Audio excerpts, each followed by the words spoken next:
నమస్తే welcome to our voice నేను journalist నవత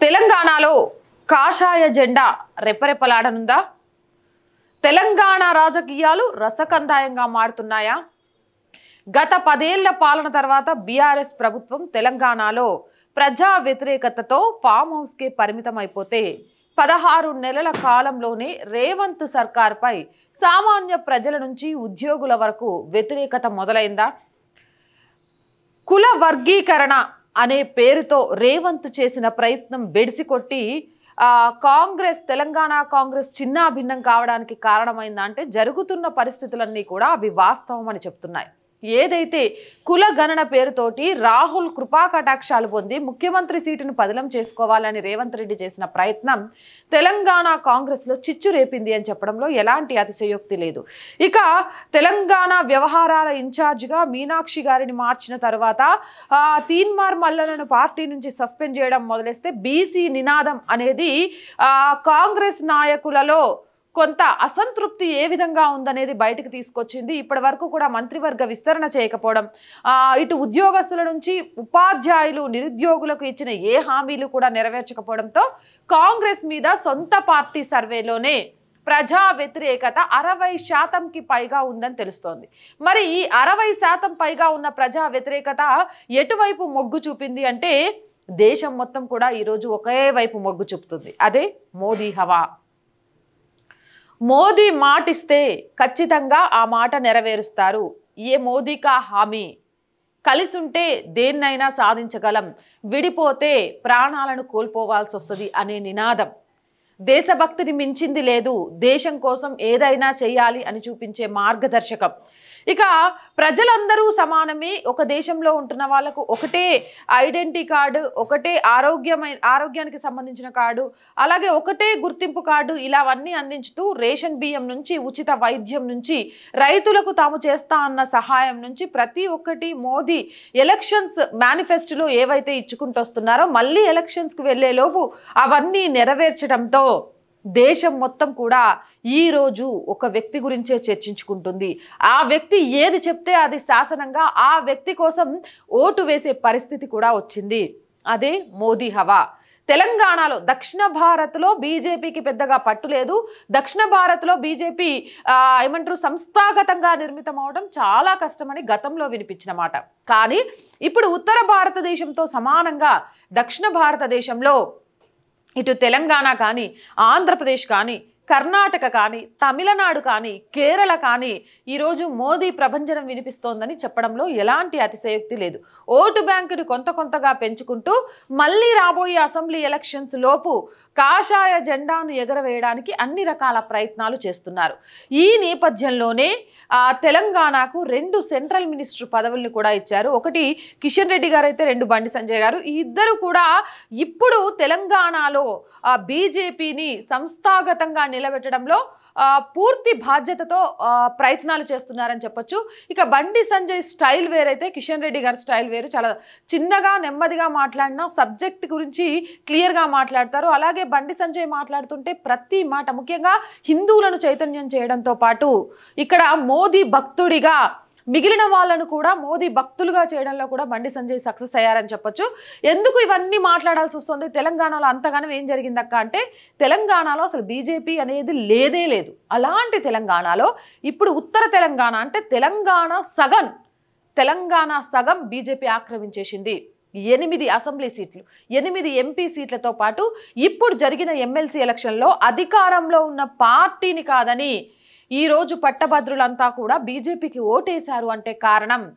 కాంగ్రెస్ మీద వ్యతిరేకతతో పాటు బీజేపీ అధికారంలోకి వస్తే ఆ రాష్ట్రాల్లో సంస్థాగత మార్పులతో పాటు ఆ రాష్ట్ర అభివృద్ధికి నాంది పలికినట్టు అవుతుంది అనేది చదువుకున్న విజ్ఞానవంతుల మెదళ్లలో ప్రారంభమైందని చెప్పొచ్చు ఇక పట్టభద్రుల ఎమ్మెల్సీ ఎలక్షన్స్తో పాటు ఇటు ఉపాధ్యాయుల ఎమ్మెల్సీ ఎలక్షన్స్ 3 స్థానాల్లో జరిగాయి వరంగల్ ఖమ్మం నల్గొండ అలాగే నిజామాబాద్ ఆదిలాబాద్ మెదక్ అలాగే కరీంనగర్ ఈ రెండిట్లలో జరిగిన ఉపాధ్యాయుల ఎమ్మెల్సీ ఎలక్షన్స్లో మల్కా కొమరయ్య ఏదైతే మెదక్, కరీంనగర్, నిజామాబాద్, ఆదిలాబాద్కు సంబంధించిందో మొదటి ప్రాధాన్యత ఓట్లతోనే భారీ మెజారిటీతో గెలిచారు. ఇక వరంగల్, నల్గొండ, ఖమ్మం ఆ బిట్టు విషయానికి వస్తే ఖచ్చితంగా కూడా అక్కడ అధికార కాంగ్రెస్ కాదు, ఇటు బీజేపీ కాదు, అక్కడ ఎప్పటి నుంచో ఉన్న పిఆర్టీయు వీటికి సంబంధించిన నాయకులు మాత్రమే గెలుస్తూ వస్తున్నారు. అటువైపు ఇంకా నాయకత్వ లోపం, అక్కడ సంస్థాగతంగా పార్టీని నిర్మాణం చేసుకోవాల్సిన అవసరం ఇప్పుడు అధికారంలో ఉన్న కాంగ్రెస్కి ఉంది. అలాగే అధికారం కోసం తాపత్రయపడుతున్న బీజేపీకి కూడా ఉంది. అసలు ఖమ్మంలో బీజేపీకి పెద్ద పట్టు లేదు.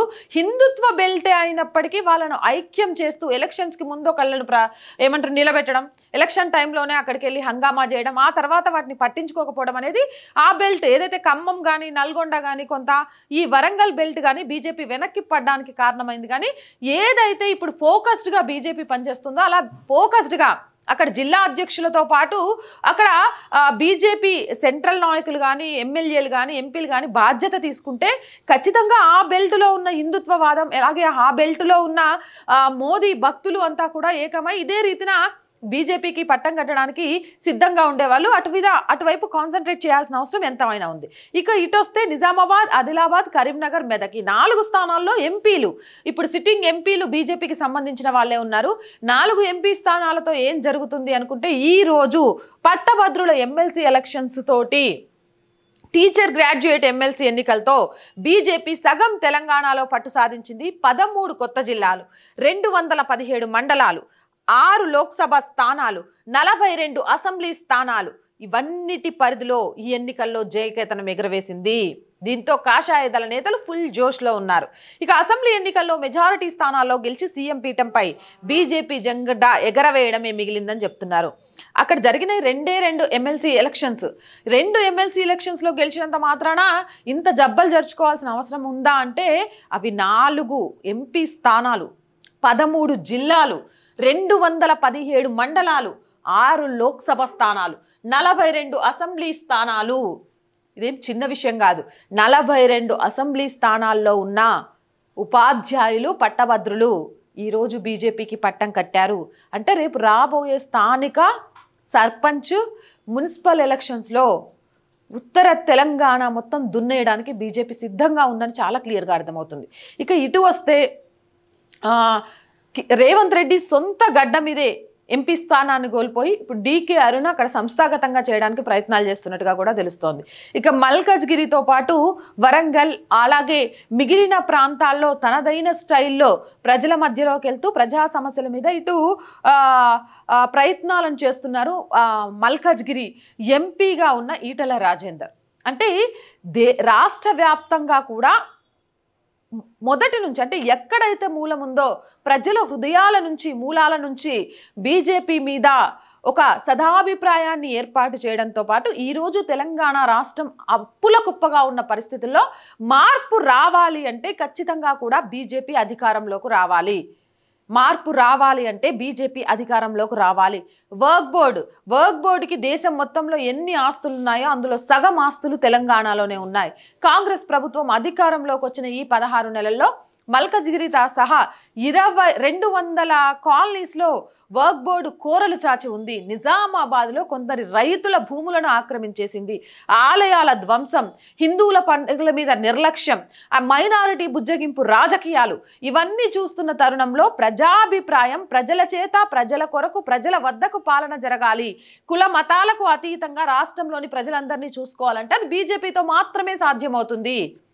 సబ్కా సాత్ సబ్కా వికాస్ అనే నినాదం తెలంగాణలో గనక ఇంప్లిమెంట్ చేయగలిగితే అప్పుల కుప్పైన ఈ తెలంగాణ రాష్ట్రాన్ని డెవలప్ చేస్తూ తెలంగాణ కోటి రతనాల వీణ అనే మాటను నిజం చెయ్యాలి అంటే ఇక్కడ బీజేపీ అధికారంలోకి రావాలి.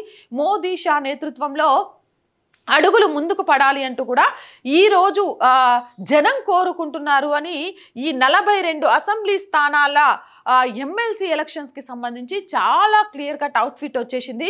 దీంతో ఇటు అధికారంలో ఉన్న కాంగ్రెస్ గుండెల్లో గుబులు రైళ్లు పరిగెడుతున్నాయి. ఎందుకు అనంటే 42 అసెంబ్లీ స్థానాల్లోని ఈరోజు ప్రజలు బీజేపీని కోరుకుంటున్నారు అంటే అది ఆషామాషి విషయం అని లైట్ తీసుకుంటే సరిపోదు. అది ఒక పెను ప్రమాదం అధికార పార్టీకి అని కూడా చెప్పొచ్చు. కాంగ్రెస్ పార్టీ ఎప్పుడు ఎలా ఉంటుందో తెలియదు, ఎవరు వ్యతిరేకిస్తారో తెలియదు, ఎవరు పార్టీ నుంచి బయటకు వెళ్ళిపోతారో తెలియదు. గతంలో బీఆర్ఎస్ గవర్నమెంట్ మీద వ్యతిరేకంగా ఉన్న ఎమ్మెల్యేలు ఎలాగైతే ఫామ్ హౌస్ లో చర్చలు పెట్టారో కాంగ్రెస్ పార్టీ మీద కూడా వ్యతిరేకంతో ఎమ్మెల్యేలు 10 మంది చర్చలు పెట్టారు. ఇక బీఆర్ఎస్ నుంచి వెళ్ళిన ఎమ్మెల్యేల పరిస్థితి అయోమయం జగన్నాథం లాగా ఉంది. అక్కడికి పోయి ఏం చేయాలో అర్థం కావట్లేదు. అలాగే అందులో ఇమ్మడలేకపోతున్నారు, బయటికి రాలేకపోతున్నారు. ఇప్పటికే వీళ్ళ మీద ఏం యాక్షన్ తీసుకుంటున్నారు? ప్రజలు ఒక పార్టీ జెండా మీద గెలిచిన తర్వాత ఇంకో పార్టీలోకి వెళ్తున్నప్పుడు ఎలాంటి సమాధానం చెప్పకుండా అని కోర్టు అయితే స్పీకర్ని మొట్టకాయ కూడా వేసింది. దీనికి సంబంధించి ఏం నిర్ణయం తీసుకుంటున్నారు అని, వాళ్ళ మీద అనర్హత వేటు వేయాలి అనేది కూడా వస్తుంది. కానీ అదే జరిగితే ఏమవుతుంది అనే విషయం ఒక పక్క నుంచి ఆలోచించాలి. ఈ నేపథ్యంలో బీసీ నినాదం, జనాభా లెక్కలు ఏవైతే కులగణన చేశామని చెప్పుకుంటున్నారో ఆ కులగణన అనేది పచ్చి అబద్ధం. ఆ కులగణన సరిగా జరగలేదు. కులగణన అనేది ఒక భారీ మోసం.